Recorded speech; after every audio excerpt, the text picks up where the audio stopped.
Oh, here comes Jim. Hi, Jim. There's Jim. Okay. My name is John Hanske.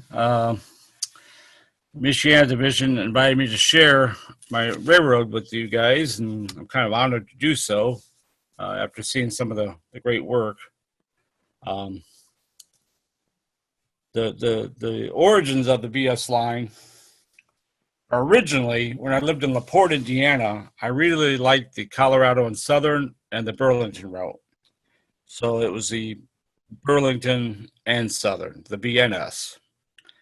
It filled up 2 rooms, one in between. One room was a big yard, and the other one was basically around the walls of a 14 by 14 room, 3 levels up. It had a completely scenic. It was conventionally built. Home was built, plywood, plaster, and we operated, and it was okay. Okay, Greg. Yes. Next, what do you want me to say? Next, or okay. Now, 20 years later, in 2008, I was looking for a house.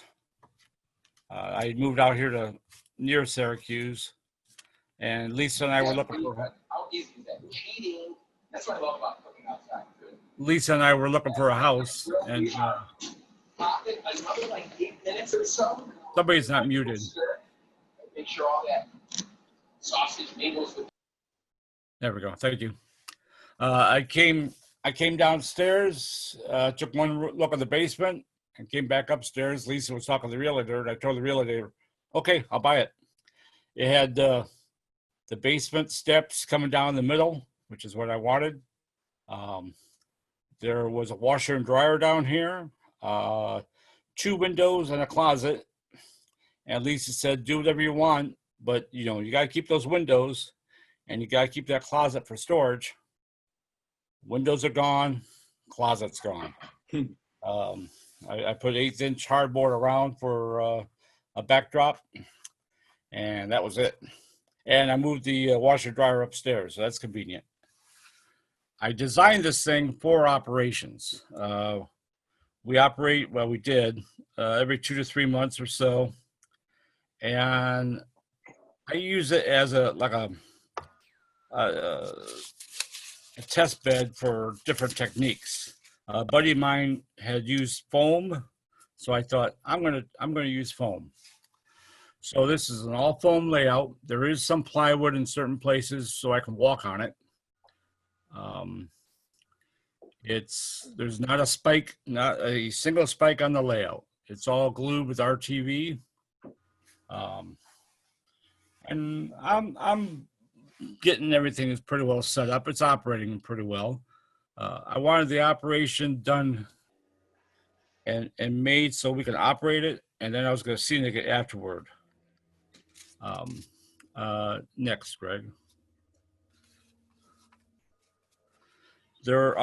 This is an overall view. I had to crack up. I'm trying for my electrical engineer achievement. It's Pepper. What's that? I'm trying for my electrical engineer achievement program. And they say, well, draw your layout schematic and show all the gaps. This is a 35-foot by 60-foot layout. There are 11 track boosters on it, 2 boosters just for the tortoise switch machines. There's gaps in there. There are gaps for different booster sections, and I gap it wherever I needed to make sure there's no shorts. It's code 83 Atlas. There's some Pico switches, but most of them are code 83 number 6s, or I don't think there are any number 4s on the layout. When we operate, we have 22 to 25 people, 3 dispatchers, computerized control of the mainline turnouts and the signals. There are 6 yard positions, 3 at each yard. Dunsmuir up there on the upper left, and then Portland on the right side. The Portland yard tracks are about 30 feet long. Kind of tells you how large the layout is.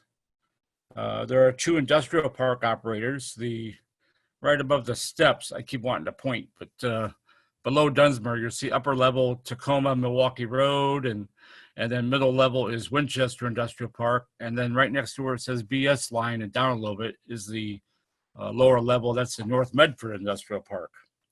And those 2, thank you, Greg. Those 2 are the sit-down jobs, the Winchester Industrial Park and the North Medford Industrial Park, and the 3 dispatchers are sit-down. There's an 8-position phone system with its own PBX, and I walk around during op sessions with a cordless phone. There are 47 trains on the timetable, 3 or 4 extras usually, 2 to 1 fast clock. I'm not a complete stickler for timetable and train order operation, but we do, let me just grab something here. Each train does have its own clearance card, and any orders that go with it are laminated. And I laminated because I didn't the first few times, and I kept running out of printer ink because you run them and people want to write on them, and they, I don't know what they do with them, but they're laminated. I know they're supposed to be flimsy, but they're laminated. Now that the layout's operating fairly well, scenery is starting to go in a little bit more. Some areas are not scenic at all, which you'll see, and some are complete. I have maps of each town showing the location of the industries in that town, along with breakout pieces of the timetable. Okay, Greg. We run from, like it says here, I hate to just read a PowerPoint, but we go from Dunsmuir, California to Portland on the old Siskiyou line. Now, the Siskiyou line is the same line that Bruce Chubb did and that Joel Fugate does on Model Railroad Hobbyist. I didn't know that that's what they were doing. Had I known that, I would have said, it's been done, and I wouldn't have done any more. But I like the line. I went out there in 2015, I didn't walk it, but I went along the whole thing, and I really liked it. From Portland to Wishram, Washington, we're on the south side of the Columbia River. Then in Wishram, we go across to the north side, and we go to Spokane on the SP&S line. There are staging tracks representing Los Angeles, Spokane, San Francisco, Sacramento, and Coos Bay. And like I said, the mainline turnouts are controlled by the dispatcher. Okay, next one. Okay, we'll take a ride. Next one here. This is Dunsmuir. This is the what Chuck Hart used to say. It's one of my operating guys, and he lived out there. He says Dunsmuir wishes it looked like this. It's the lower portion there. At Dunsmuir, in the real world, you've got 2 end-to-end yards. You have a receiving yard, and then you had a classification yard. I put mine side by side. This yard is about 25 to 30 feet long. It sees about 32 trains a day. It originates about 16 trains a day. Rick Schwab has been the assistant yard master there. It's a lot of fun. It's easy to keep up with. I kind of designed it so that it would be easy to switch. There are no gotchas in Dunsmuir. Okay, next, please. The little town of Weed, this is about the best picture I can give of Weed. Weed, California burned down. Half of it burned down, I guess, in 2015 or 14. And they rebuilt it. It's situated on the Sacramento River. It's gorgeous. There's an Indian reservation there of some sort there. It has a Y that is being used as an industrial area. I didn't do the Y. I just didn't have room. What we're looking at now is the beverage company. Okay, Greg. Now we're going to start the video here, and before we do, just a second, This is what you would see coming from Colton Yard or LA Staging Yard. On the left is the engine terminal, and the camera just goes right by it. You don't really see it too much. And then you have what they call the mallet shed. Now, yeah, they're called Malays, but around there they call them mallets. And it's still there. This big black tank is still there in Dunsmuir. And I've tried twice to put a decal on it, and it's a big decal. And I've repainted it twice so far. So that will have a big Dunsmuir, California, with the big Southern Pacific logo on it. And then you see the mallet shed. Okay, Greg, we can start. Thank you very much for all your work.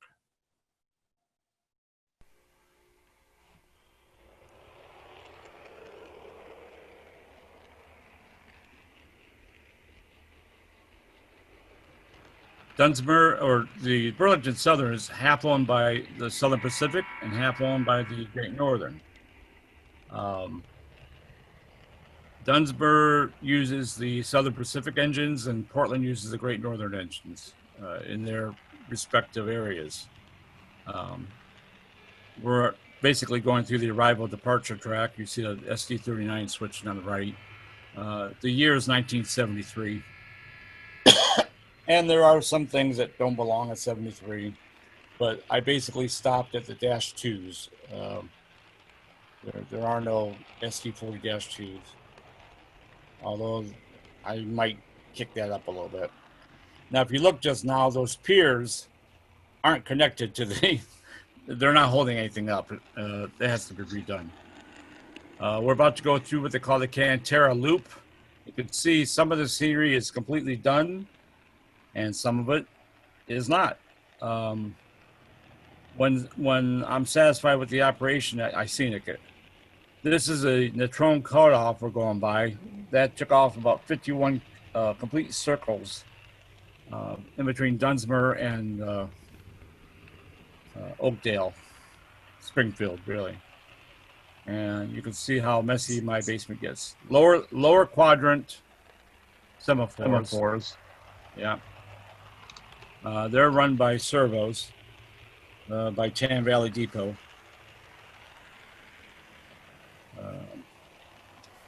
The track follows the Sacramento River, which you see on the right-hand side, and it goes through weed, and then the engineer can already see the red signal up ahead, so he's slowing down. At this time of in this time period, 73, you had a combination of semaphores and dwarf signals. And the dwarfs, there's more. The dwarfs, you'll see right there coming in. They're red, and I found these neat little true LED lights that were just perfect. So I thought, well, those are easy to use. And the Burlington Southern always goes the easy route. Okay, next, please, Greg. Did you ever put in that? Okay, Ashland. I forgot to send a picture of Ashland to Greg, and you put it in there for me. Thank you. This is Driscoll paper. This is basically the main employer of Ashland, in the real world too, and it is just huge. It must be a mile by a mile square, just from what I walked around a bunch of it, but I wasn't chased off, but I was starting to worry about where I was at. Wasn't really a bad section of town, but I was getting lost, and that's not a usual thing to happen for me. There is enough switching here that you could send a man out there for an hour and a half, 2 hours, and he'll be happy. He'll be happy switching that. You can see in the background on the left, you can see Eugene on the next level up. There's not a bunch of space between the lower level and the middle level. But Eugene is about 6 inches higher than Ashland there. Okay, next, Greg. Okay, we've got a green signal here. As you can see, they appear white for some reason, whitish. but we're gonna go and we're gonna go through Ashland and a tunnel and go into the town of Medford. The rock work you see there is all carved foam. Most of it is pink foam, and I did try a little bit of white styrofoam, and I'll never do that again, because when you carve that, that just goes all over the place, and when you hit with the vacuum, it just really goes all over the place. But Lisa and I did this carving of the foam that we're about to see in about 2 hours, and then over the years I've painted it different colors. Okay, Greg.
Okay, we're in the town of Medford, or this is the town of Medford, and Medford, the Medford turn is for people who basically like to wear a chalice and basically punish themselves, because it is a monster. It you have to get out of the way of two through freights and a passenger freight, and if you know what you're doing, the first thing you do is what this guy did. And he pulled his local, which is what we're looking at. He pulled that into the what we call the industrial siding. Right in front of him is a UP interchange. Behind his engines and by that green and brown box car, that's a furniture company. Across the way is a junk dealer and Sunshine Grain. There are 4 Sunshine Grains on the whole layout. So you really have to watch your car cards, which is what we deal with. You have to watch your way bills. Excuse me.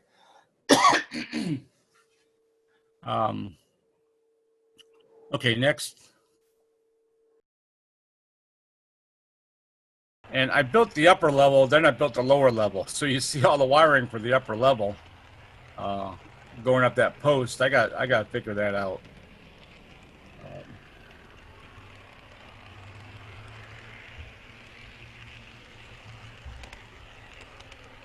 So what Medford basically is, it's the meeting post about halfway from Dunsmuir to, and that's it on that one, Greg. It's about halfway from Dunsmuir to Portland. So it's a very convenient place to have trains meet. The next town is North Medford. That's a tricky little town in that there's an interchange with the Union Pacific you're looking at there. It's a caboose of a coal drag going out. And then back on the center right is Global Box Company, which has to be switched by the Winston turn on the way out, because there's no way of running around your train. Okay, next, please, Greg.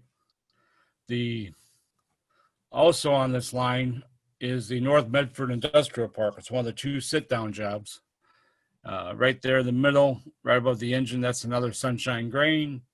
There are 25 places to put cars in here, and it can keep an operator busy for an entire 5 or 6 hour session, because you put them there, and then at lunchtime, I'll come around and swap the cards out. And when you think you're all done, you ain't done. You're about halfway. Okay, let's see. I'm looking at my, okay, next please, Greg. Here's Winston. Winston has 2 industries of its own. They don't show up very well, but there's a chemical plant and another sunshine grain. It's also the home of the Winchester Industrial Park, which serves as a base for the Union Pacific local trains. It's being upgraded with the scratch-built roundhouse and diamond scale turntable. It was built by my late friend Al Van Lerkum, as were most of the buildings in the park. I think we got some more pictures as they'll become available. Okay, next please.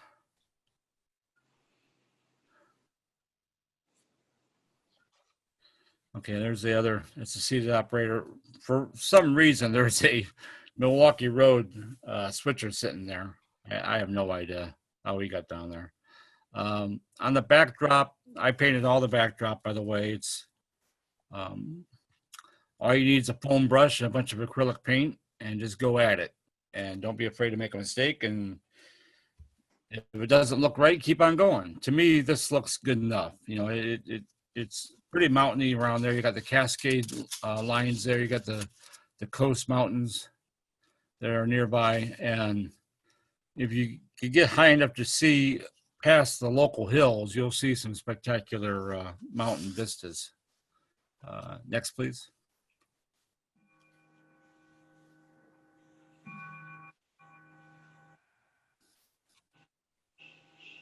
Okay, that's and I got some better, I'll show you some better pictures at the end with my camera here.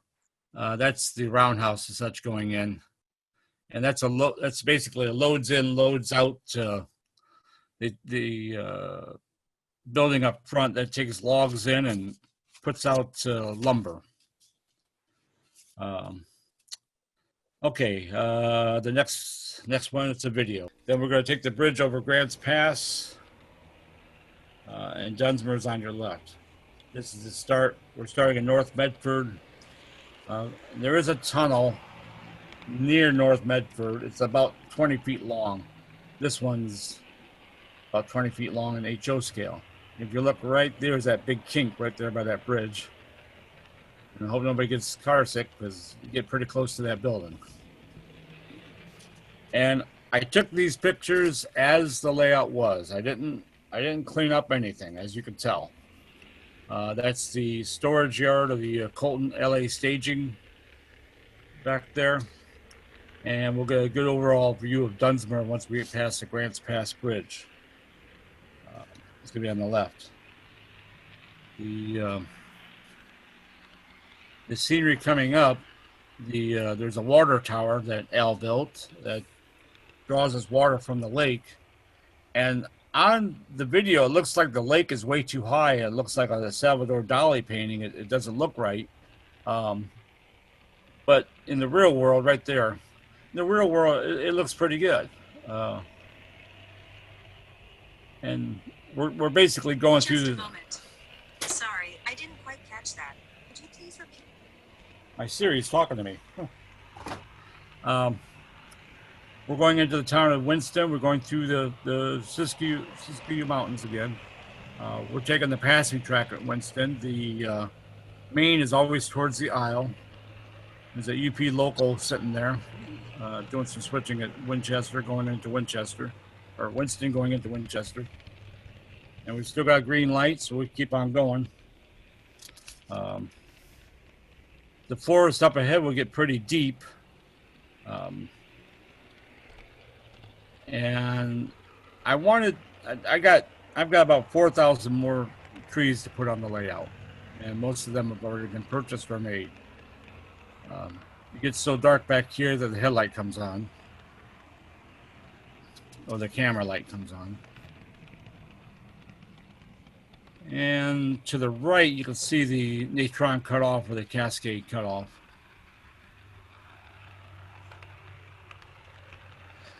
Okay. And again, there's a great view of my 3D printer and the mess around it. Okay, next. There we go. There's two slides here. Springfield, if you look on the right side, that's where the cascade cutoff comes up. I just looked that up. It eased the elevation, and like I said, it took out 20 or 51 complete circles of track when they put that in. It's freshly ballasted. You can go to the next one, I think, Greg. The UP is here. The BS line is the gray ballast. The UP is the buff ballast. That's a Type 22 laser art depot that my buddy Al built again. Al built a lot of these buildings. Okay, next. That's Eugene. The UP switches Eugene, and that where that green boxcar is, it's a 2-track staging yard out to Coos Bay. And that's an interesting switching problem because the UP, the BS line doesn't want the UP around. So basically the UP can't keep saying, hey, I need to cross over to run around my train. Let's go to the next slide. The UP, to run around their train, they have to go down to Albany. And there's a runaround track there that doesn't affect the BS line. Albany is where the helper district starts. And there are usually 4 or 5 big monster switchers set there. The next one's a video. The Portland Hostler will operate those helpers. We will be going over Weed and through Springfield and behind it. And then you'll see some of the internal workings of the BS line. Straight up, well, not quite.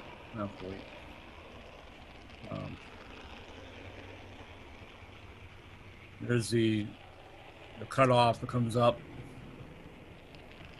I think everybody's got one of those Carina Mills buildings. I've tried to keep the buildings close to what the real things are. Here's where the back of that foam is on that big wall. And you can also see that I've used foam in a few places for structural to help hold stuff up. It works. We're going around the back of Ashland here.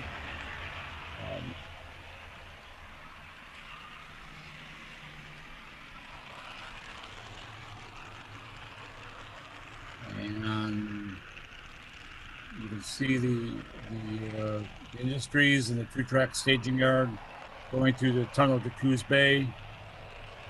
Some more carved rock work, stone work. Right in this area, it didn't pick up on camera, but there's a bathing beauty here. And usually I wait for somebody to find it, and I find out who all the perverts are because she's half naked. You know, people give me a little smile. And now we're coming into Albany itself. And at Albany, you tie on the helpers. Any train over 12 cars needs a helper. They use up a lot of sand. Portland, I've tried to capture what you could of Portland in '73. It's a huge town, obviously, and you're not going to say, well, here, that town's Portland and have 5 buildings up there.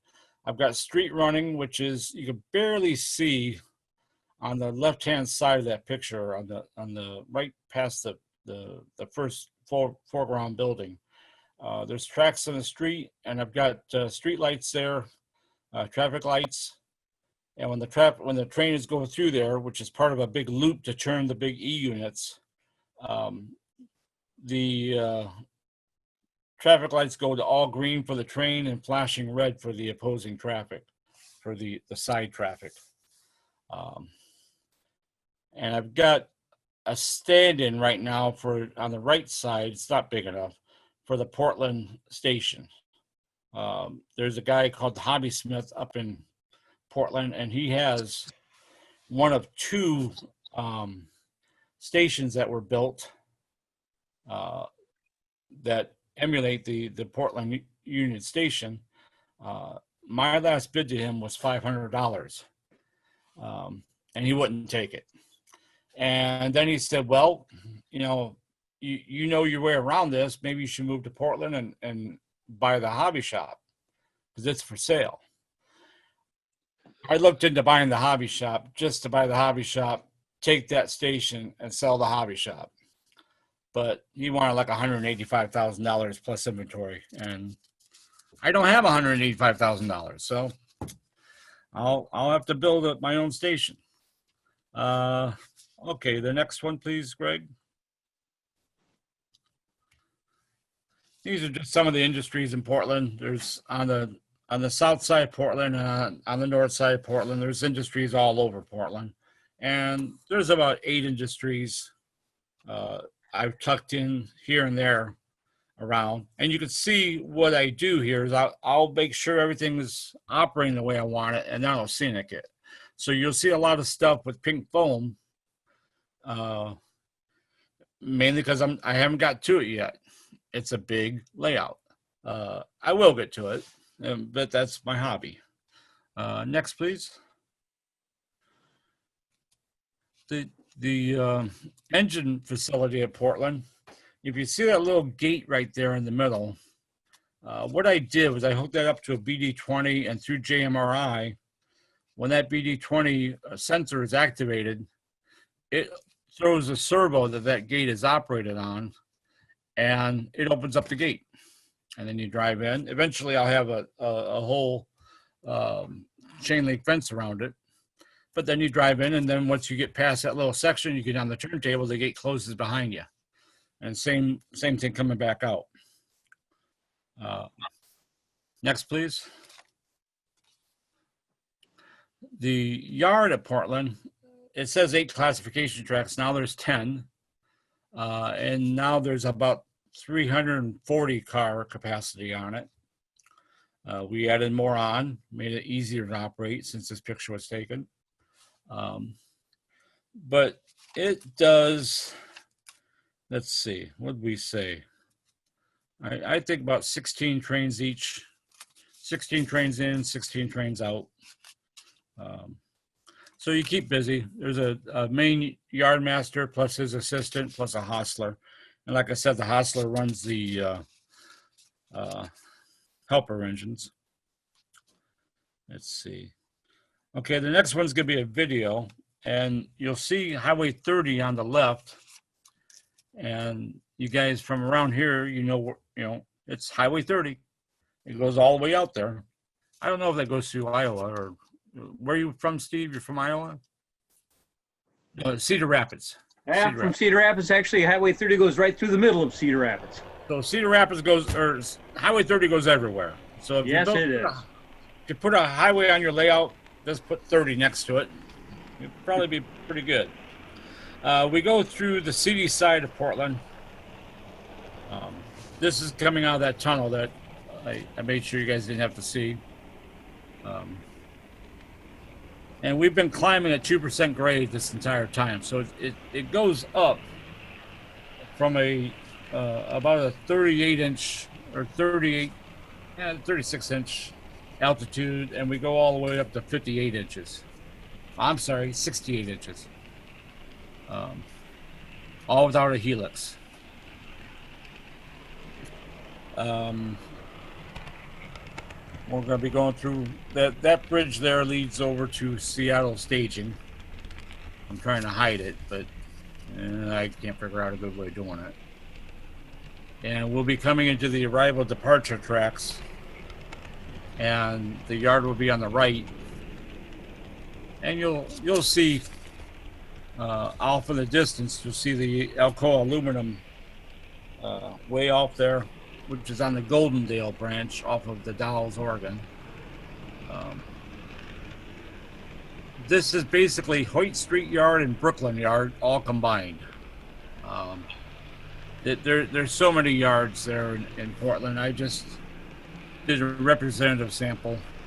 The right side, or the left side of the yard is very organized. The right side looks like wherever the cow ran that day. And that's basically what Brooklyn Yard looks like. It doesn't look very easy to work with. Up ahead is Dick's Berries, and then the icing plant for that. And these signals here that we're looking at, we got a red, over red. Those are 3D printed signal heads. And that's I think a Bachmann signal bridge. And those are powered by Lightits, the NCE Lightit decoders. Nice and easy to use. There's an NCE page where I see people talk about Lightits and blah, blah, blah, and they go over and over and over, the problems they're having with them, and I just don't understand it because they're not that hard. Okay, the next slide, is the Contessa Winery on the Goldendale branch. There's wineries up there all over the place. And how most places will have is they'll either be good for red wine or white wine. Oregon and the Rogue River Valley and Russian Valley, they don't care. They got good wine, red, pinks, rosés, anything. So when I told my gal Lisa that I was going to have a winery, she goes, well, let's call it the Contessa Winery, as in Contessa Lisa. So that's the Contessa Winery. Let's go to the next one. The Napa Valley Wine Train actually comes up. And if you look at the Napa Valley Wine Train, has a tank car, and they fill up with wine. And sometimes that whole tank car will make it back to California, maybe not full anymore, probably empty. But that runs, when people say, hey, I want to run a long train the length of the layout, I'll give them the wine train because that goes from LA all the way up here. And the only other long one is a coal drag that comes out of the east from Spokane down to LA. If you look in the background there on the left, that's Mount Simba, named after a cat I used to have. And his favorite time and his favorite thing to do was to climb on top of Mount Simba and supervise the construction of the layout. And that cat was 23 pounds. So he's a big boy. And that's the dolls back there. Okay, the next shot is of Alcoa aluminum. It's not there anymore. If you look on the Goldendale branch out of the Dalles, you'll see all the footings for this. They struck aluminum, or what do you call it, bauxite, I guess it was called, and they used the Dalles Dam and Bonneville Dam for power to power this thing up. And I found a bunch of old pictures from it, and I built it out of pictures. It's a pretty good representation. It should be about 80 times its size, but it's enough for 5 or 6 cars in a session. It's off of a Y track with the Contessa Winery, so it makes it interesting to switch. Okay, next please, Greg. This is the Dalles, and this is what I call Westvaco paper. Westvaco is a tool company, but I had a Westvaco tool that was wrapped in oil paper to keep it, lubricated, I guess. It was a screwdriver, and it said Westvaco on it, and you could barely read. I thought, look at that, that's Westvaco paper. That's what that paper is. So that's a amalgamation of all the paper mills in the area. As you could tell, the paper and wood products are very important in that area. On the right side, that is a coaling tower that Al Van Blerkum built that actually operates. It will still operate. It uses an old Atlas switch machine, and that was built in 1969. It will still work, but Al built a new one, mainly because the you can't get to the solenoid on this thing, and it I just keep it for sentimental reasons. Okay, the next shot is from the north end of the Dalles. It gives a little bit better picture of it. And that's representative of an old building that was in the Dalles, and it was at one time used for a station on the SPNS, I guess, and it's gone now. If you get woozy from heights, you may not want to watch this video. It is actually on a bluff overlooking the Columbia River, but it shows you how high we have gotten. We've got green signals here, so let's go. That's Dick's Berries right there, named after Dick Berry. A little fruit exchange. We're looking across at Astoria, home of the Goonies, from the movie The Goonies.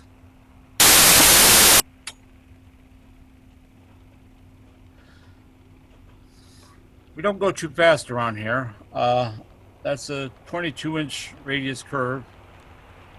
And like I said, I don't have all the scenery done, but there will be a little bit of river, like 4 inches of river, because we're going along the river right there.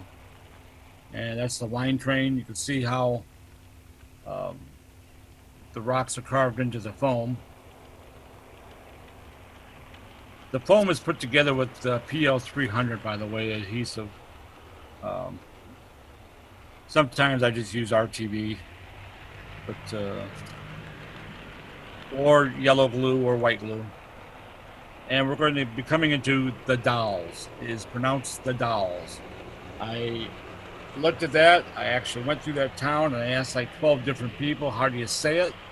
And I got everything from Dallas to Doles to Dalles to Dales. So then I met a guy that was on the town council, and he said it's called the Dalles, and that's, I mean, he was pretty stern about it, so it's called the Dalles.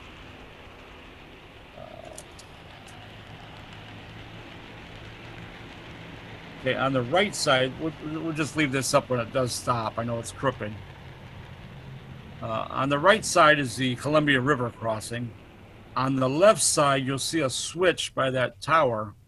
That's going to be the Union Pacific main line. The Union Pacific actually runs on the south side. That's fine, Greg.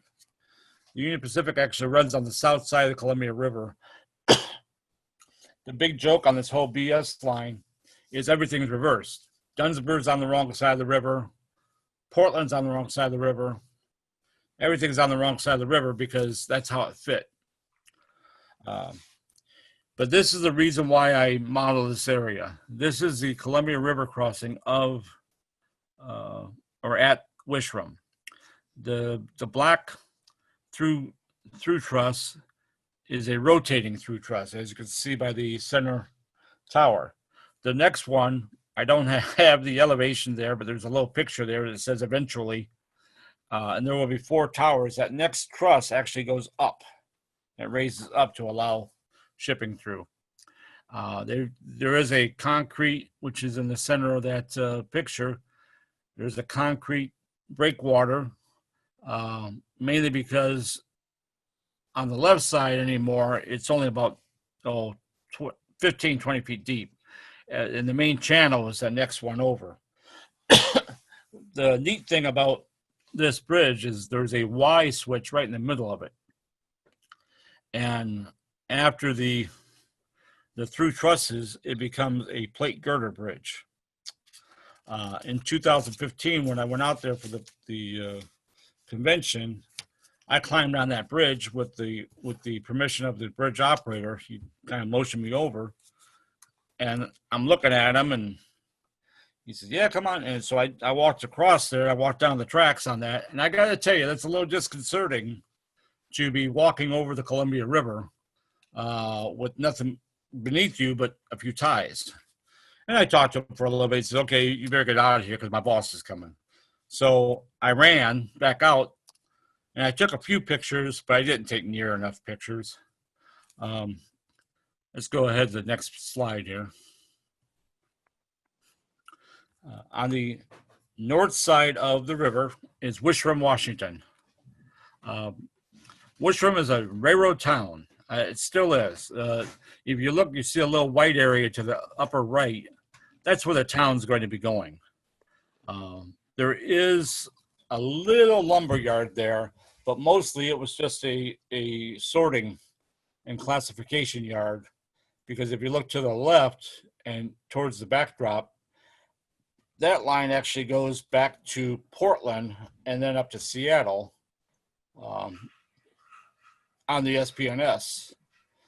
To the right, it's going to go to Pasco and Spokane. Now back there, that big mountain on the upper right, that's either Mount Hood or Mount Shasta, depending on where you're at on the layout. I didn't have room to paint them both, so I took the best of both, and I basically painted Mount Shasta.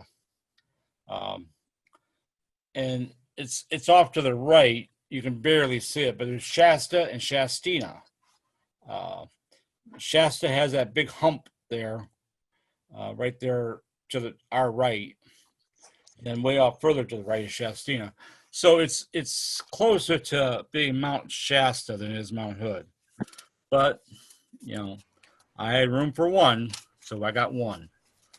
The next one's a video, Greg.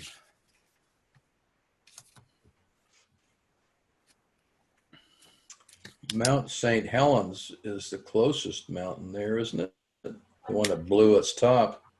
That's off. It would have been. The railroad goes right by Mount Hood. I mean, Mount Hood is right there. Well, Mount Hood is in Oregon. It's on the other side of the river. Yeah, but you can see it. I mean, when you're, Oh, when you're yeah. in Portland, you look across. There's Mount Oh, Hood. absolutely, absolutely. But it's out. I guess it's not as far out as the Dalles is. Right. It's Just about. it's about yeah. I'm just wondering why you picked a California mountain to stick there. Well, did you see the earlier one? I've got Weed and Dunsmuir on the layout. Right, right. But I thought where you were located there was on the north side of the Columbia River. But it depends on where you're standing. When you're standing in Weed, you look up and you see a big mountain. Then it's called Mount Shasta. Oh yeah, definitely. Okay. So I had room for only one mountain, so I only put one mountain in there, and we call it whatever it is. When All you're right. Yeah. Depends on where you are in the room. That's where you are on the layout. Yeah. Yeah. And I believe Shasta's actually got three domes to it. Yeah. Well, like I said, guys, it's it's an amalgamation of. If you want, I'll repaint it. It's right back there. I can just go back there. And, I don't know. It looks pretty nice. John, it's okay. You can only see one of the domes. The other two are lower. That's true. That's true. And that was painted like Michelangelo painted Sistine Chapel. I was laying with myself on top of my topside creeper, stretching out as far as I could. Well, you better not repaint it. What's that? You better not repaint it then. I think you've done enough on it. Yeah, there comes a time when you can only do so much. Let's go ahead with the video. Now, I've got a fluorescent light going on out on this video here. I'm sorry. I didn't notice it until after I said it to Greg. And anyway, you can't see the top of the mountain as you're going through the bridge until you get past it.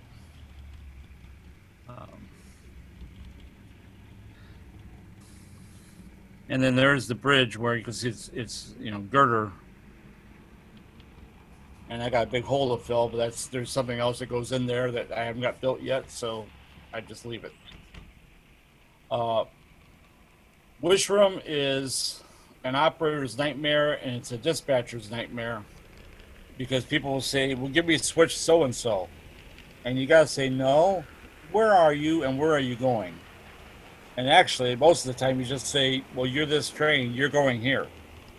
Because, and the dispatcher on my board has a button, and he'll push one route from Seattle to Portland, one route from Portland to Spokane, and it lines up all the switches. You can see around here on the back of this, that's the sneak track over there to Seattle.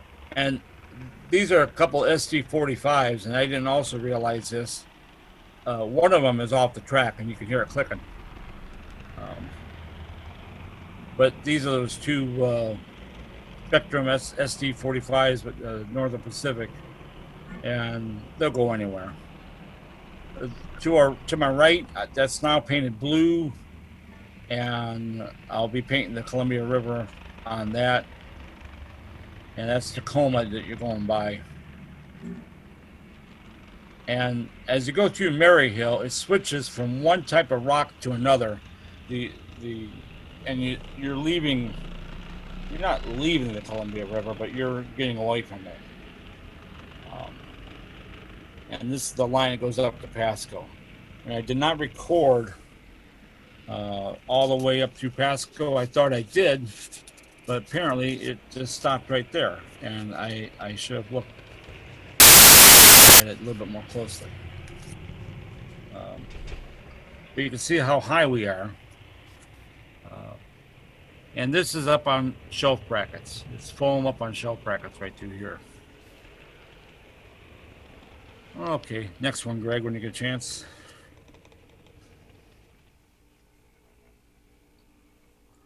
You're going above and beyond the call of duty, Greg. Okay, this is Mary Hill. It's on the way to Pasco. That bridge will eventually be installed. I can't tell you the number of people that will say, hey, I got to go through that bridge. And they go in front of the bridge and they think they're going through the bridge. But that'll be installed shortly. And you can see right below that the Seattle staging. So let's go to the next slide. Okay, so that's okay. From Pasco, trains continue to Spokane staging. Let's go to the next slide, please, Greg. There's Seattle staging. That's 6 tracks in the middle there. 2 of those tracks are dedicated for the Tacoma, Washington, UP to Milwaukee Road interchange. Next one. And that's what I call LA staging. That goes pretty far back. That's about 25, at least 25 feet. And one of the tracks has a loop, and that's great for turning. I recommend putting a loop track in any staging if you can, because it's great for turning a whole train. So when you're restaging, you don't have to flip all the cards or anything. And I'll do that for a lot of times for sessions. Rather than flip the cards and double check where they are, I'll just back the train out, run it through the loop, back it in, and then just flip the waybills.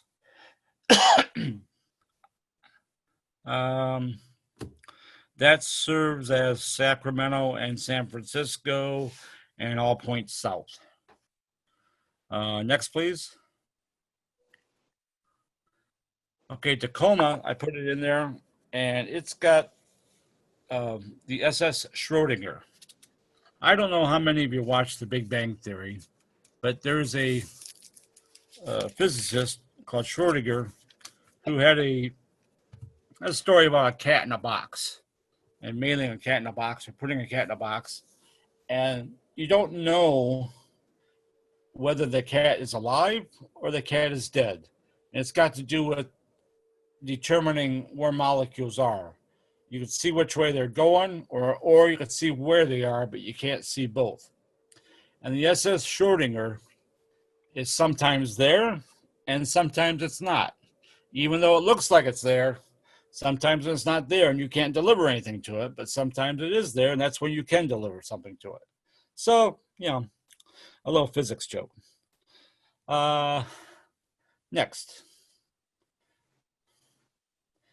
That's the Tacoma oil facility, and that's that big brown piece is that on the other side, it's that white piece of backdrop that I put up and I haven't painted yet. This is all run by the Milwaukee Road. So there's Milwaukee Road on the layout, there's UP, there's Southern Pacific, there's Great Northern. I try to mix it up a little bit. Next, please.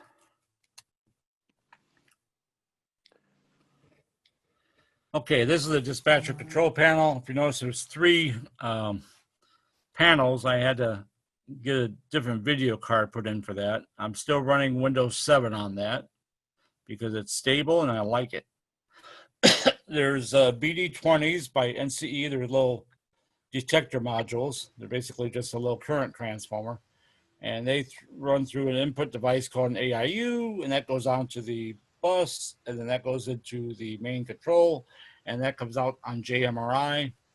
And what that means is when there's a train, well, right now just an engine. I don't have all my cars with resistors, but when there's an engine in the block, it lights up red. So the dispatcher could see and follow his trains through there. There is something in JMRI where you can assign a route and assign it, and it will actually follow it. It's a lot like Digitrex's transponding, but you're faking it. I haven't implemented that yet. And most of the dispatchers I know that, excuse me, that work on this, there's only 4 or 5 trains on the layout at one time. And they're mostly in different areas. And most of the guys that I know, they can keep track. I've got a little marker that they use, and they just move that marker along to say what train is where. There's the phone. Like I said, there's 8 different phones all the way around the layout. You've got speed dial and speakerphone off that. That was the cheapest thing I ever did. I had a homemade phone system that cracked and crackled and did all sorts of things, and it was a pain. For $45, I bought a PBX, and I used a bunch of used phones. And now, you know, dispatcher just calls up the people he wants to talk to, which is about right for 1973. You call up that local station or that local yard. In front of that is the timetable, and there's 47 trains on that timetable. I modified it. I know normally you'd have the first class towards the middle, then second, then third, and all that. Well, guys had a heck of a time finding their train. Usually when you see a timetable like that, there's eight trains on it. Well, there's 47 here. So what I did is I listed them in the sequence that they go onto the railroad. And you'll see different colors, the greens for Burlington Northern, the grays for Southern Pacific, the pinkish orange is Burlington Southern. Okay, next, Greg, please. Some overall data for the BS line. Like I said, we've got 11 track boosters. 2 boosters are for switch machines. It is a Power Pro radio system, Power Pro R. The servos operate the lower quadrant. Servos are run all over the place, and they're run by Tam Valley Depot. Nice guy to deal with. The 3D printed signals are being installed on the BN lines. The cabs are the cab 06s, and Wi-Fi throttles are, you can run your Wi-Fi throttle if you want. I've got the Wi-Fi hooked up.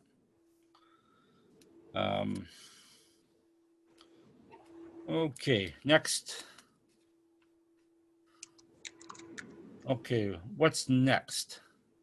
I'm not going to fire up my phone. I'm just going to take this over there. Lost.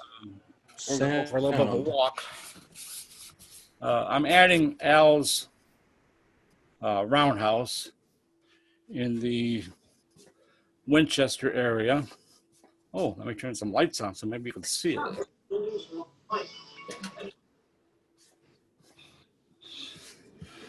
So this is a work in progress.